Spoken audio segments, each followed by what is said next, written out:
TV Patrol.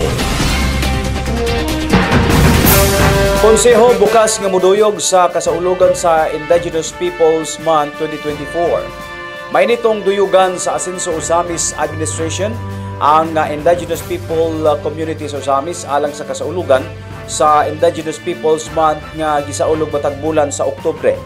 Nagkanayon si Indigenous People Committee Vice Chair Dinky Suizo nga sa pagkakaroon wala pa siya nadawat nga proposed activities gikan sa hugpong sa IP community sa Ozamis. Nakigdugtong na siya ni kanhi IPMR Representative Relinda Bation o guban pang mga IP leader o mga timuay gikan sa 5 ka ancestral barangay ng syudad aron sa pag-finalize sa selebrasyon.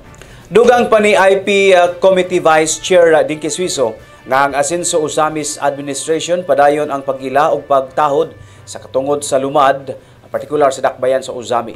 The month of October is the IP month or the Indigenous Peoples Month, and then this is supposed to be celebrated by the entire Subanin culture of the 5 ancestral barangays of our city. Now, since we don't have yet the chairman of the NCIP and then the chieftain, former Councilor Relinda Bation, supposedly be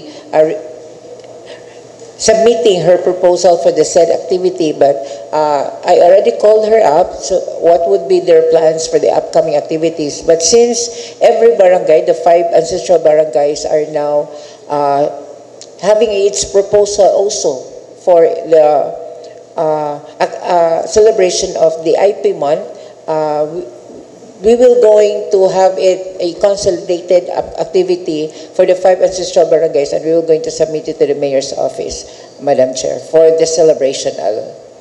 1 TV Patrol.